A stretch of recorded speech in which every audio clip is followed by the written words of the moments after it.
Je dissous donc ce soir l'Assemblée nationale. La France peut-elle se retrouver en faillite? Une situation alarmante des finances publiques. Bercy redoute que le budget dérape trop. Point sur l'actualité avec Stéphanie Colo. Nouveau coup de semonce, Stéphanie, sur les finances publiques françaises. Oui, après la charge de la Cour des comptes hier, les ministres des Finances de l'UE ouvrent officiellement aujourd'hui une procédure pour déficit excessif contre la France. Ils suivent sans surprise. Vous ne pouvez pas lui dire ça. Mais c'est vrai. Que vous le disiez une autre fois, c'est possible. Maintenant, vous voyez qu'il est dans un état qui est difficile. Voilà. Santé publique. Non mais ça reste malgré tout quelqu'un qui a un problème d'addiction. Oui, alors ça, maintenant, si vous voulez, d'accord. Est-ce qu'il peut rester député? Il peut se soigner sans être resté député. Ok, très bien. Alors on va faire chez tous les ministres, leur cabinet, tous les parlementaires, tous les sénateurs, tous les députés, tous les maires, etc. Des tests sanguins pour savoir s'ils sont positifs. Ah mais je veux bien. Mais dans ce cas-là, je peux dire à on demande à certaines dans certaines professions, ça pas de existe. problème. Un chauffeur routier, par exemple, un conducteur de bus, doit faire des tests. Bien sûr. Mais je peux vous dire que Bruno Retailleau va certainement découvrir que la consommation de drogue, dans son gouvernement, il y en a aussi. Et moi, je constate... Vous avez des informations? Mais c'est... C'est un constat préoccupant sur la santé mentale des 12-25 ans. Les prescriptions d'antidépresseurs ont bondi de 60% en l'espace de 5 ans. En ces temps un peu perturbés, vous allez prier pour nous. Bien sûr. On le fait. Mais parce qu'il prie pour nous, voilà. Je trouve ça bien. Effectivement, il commence à se mobiliser. Vous pouvez le voir justement derrière moi, et bien en direct, les agriculteurs qui viennent de déverser plusieurs kilos, plusieurs tonnes de paille de maïs ici devant la préfecture de Haute-Marne. Vous pouvez le voir sur ces images. Il faut un cap clair. On ne va pas refaire la NUPES, là. Directement, comment vous croire sur le Mercosur alors qu'en même temps, vous avez voté les importations massives d'Ukraine sans droit de douane sur les volailles, les céréales, les betteraves, que les accords de libre-échange sont signés ou en train de l'être, sans clause miroir avec la Nouvelle-Zélande, le Chili. Est-ce que vous êtes, pour le dire clairement, compatissant avec nos agriculteurs à Paris et très complaisant à Bruxelles? Pas du tout, je pense qu'il ne faut pas caricaturer comme ça. On continue de parler sous avec le coût de la dissolution. A-t-elle vraiment coûté 28 millions d'euros, demande Romain. Comment arrive-t-on à un chiffre aussi énorme? Essentiellement, vous allez voir avec les indemnités versées aux collaborateurs des députés qui n'ont pas été réélus.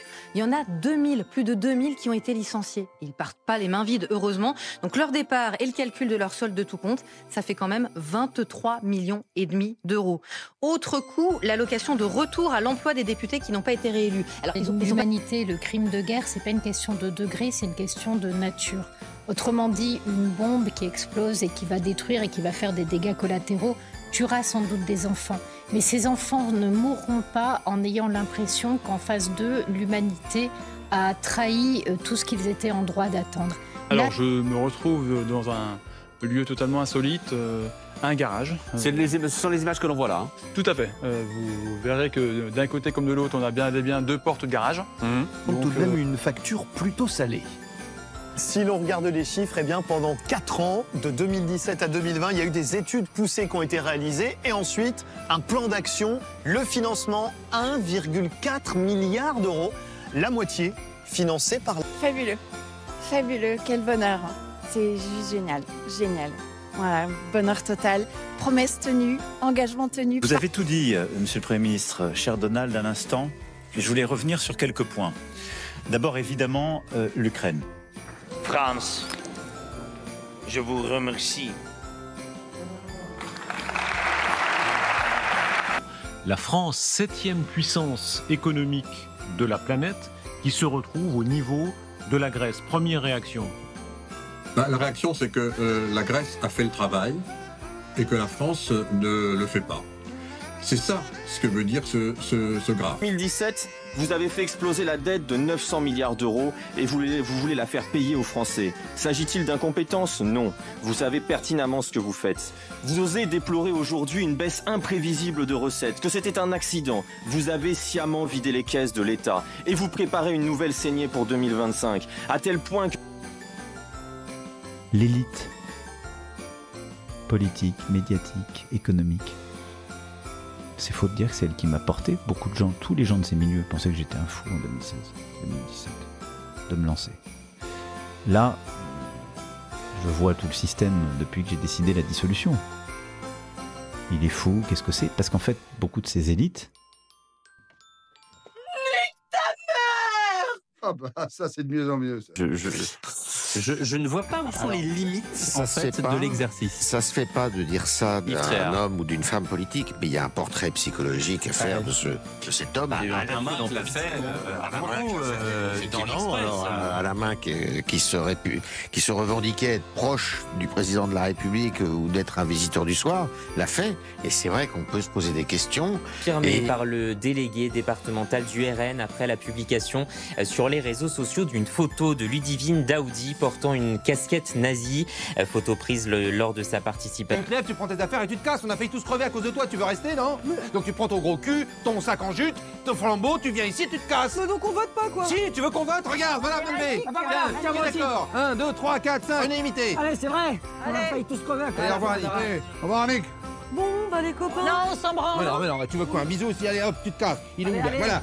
L'aventure s'arrête ici et maintenant. Dehors. Casse-toi. Tu prends tes fèves et tes raisins secs et tu rentres à monter. Il nous a mis, je lui ai dit, donc je reprends la formule que je lui ai dit, il nous a mis dans le pétrin.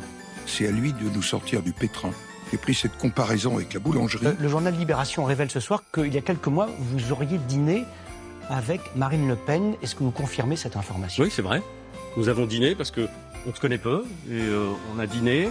Et on a constaté à l'occasion du dîner, qui était un dîner cordial, que nous avions des désaccords très profonds sur de très nombreux sujets. Vous aviez besoin d'un dîner pour constater ça? Pourquoi est-ce qu'il faudrait... Moi, j'aime bien rencontrer les gens. Joël Guerriau, qui est l'un des sénateurs de Loire-Atlantique, sénateur des Indépendants. Il est soupçonné d'avoir drogué une députée. Désormais, les drogues les plus dures sont disponibles partout, tout le temps. Partout, dans les villes comme dans nos villages. Et on en pèlera le jonc comme au bailli du Limousin, qu'on a crevé un beau matin, qu'on a pendu avec ses tripes. Sera-t-il à nouveau possible d'accoucher à Guingamp? C'est tout l'enjeu de son hôpital qui espère pouvoir faire venir des sages-femmes, mais aussi des anesthésistes, des cardiologues et un ophtalmo venu de Cuba. Fuck Macron, fuck all globalists. Pour l'écologie, pour la démocratie, pour la France. Aujourd'hui, elle est ridicule quand on voit aujourd'hui que la porte du siège des LR a été fermée. Certains nous disent qu'il faut envoyer un serrurier. Voilà, maintenant, ça d'après le récit de cette députée qui ne s'est pas exprimée publiquement, dans la nuit de mardi à mercredi, enfin dans la soirée plutôt, elle s'est rendue au domicile de ce sénateur avec qui elle n'a pas de relation intime, mais avec qui elle est amie. Elle a bu un verre à son domicile et ensuite elle est partie, elle s'est sentie mal. Des prélèvements ont montré dans son sang la présence d'ecstasy. Elle a alors déposé plainte. Et la France est un des pays où il y a une épargne qui nous permettrait très bien de reprendre la main sur notre dette. Aujourd'hui, ça n'est pas... À contraindre les épargnants? Totalement, absolument, absolument. Et que le drapeau du Front populaire, c'est pas le drapeau français, c'est pas le drapeau palestinien, puisque derrière, c'est le drapeau du Hamas. La réalité, c'est que bon nombre de députés particulièrement insoumis, mais aussi... Ton petit bonheur. Alors toi, tu fermes ta gueule, tu casses au fond, tu fermes ta gueule. Ça va, ça va. Président illégitime. Bonjour, pourquoi vous dites que c'est un président illégitime? Il est illégitime. Il y a 3 quarts des Français qui n'ont pas marché pour lui. 58% des Français qui démocratiquement l'ont élu. Non, ne racontez pas de conneries, mon me criez pas dessus. Ne racontez pas de conneries. Vous pouvez me casser la figure, mais ne racontez pas de figure. Vous m'avez pris pour qui?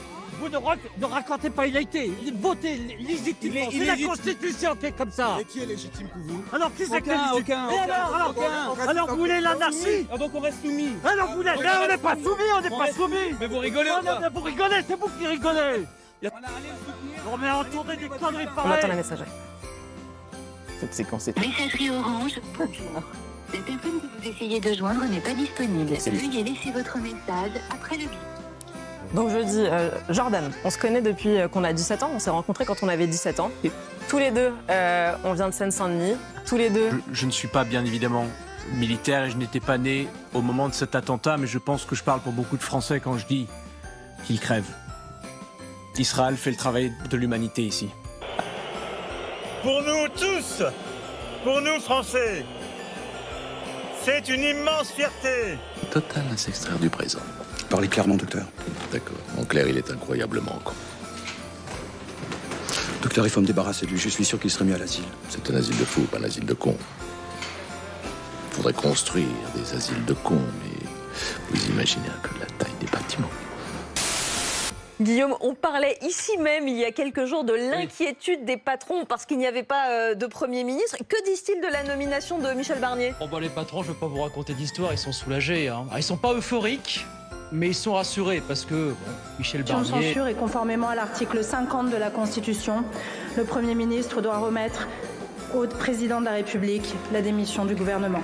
Les travaux de la crise politique amène à la conclusion qui apparaît comme une évidence, c'est qu'il faudra un jour ou l'autre qu'Emmanuel Macron en tire complètement les conséquences et qu'il démissionne pour qu'il y ait à nouveau une élection présidentielle. Et donc ce soir, je viens d'avoir ma présidente, la secrétaire générale. Comment vous le dire? Parce que je sais qu'il y a beaucoup de gens qui nous écoutent, beaucoup d'agriculteurs. Je suis pas d'une nature à laisser de l'espoir quand il n'y en a pas. Donc je vais dire la vérité, même si ça fait mal, parce que je viens de l'apprendre il y a 2 minutes. Bon, pour être clair, il n'y a plus d'argent en France. On le sait, c'est pas un scoop. Donc s'il n'y en a pas pour l'économie, il n'y en a pas pour l'agriculture. Il faut le savoir qu'aujourd'hui... Emmanuel Macron vient tout juste de nommer François Bayrou. François Bayrou, l'un des artisans de la victoire de 2017 a été nommé... Antoine Armand, regardez le compteur. Je rappelle tout au long de cette émission, seconde par seconde, 1600 € par seconde. On en est maintenant à 10 minutes d'émission et voyez où on est maintenant. On parle, qu'on comprenne bien, de l'intérêt de la dette française seulement pour l'année 2024. Et donc moi, je finirai par là.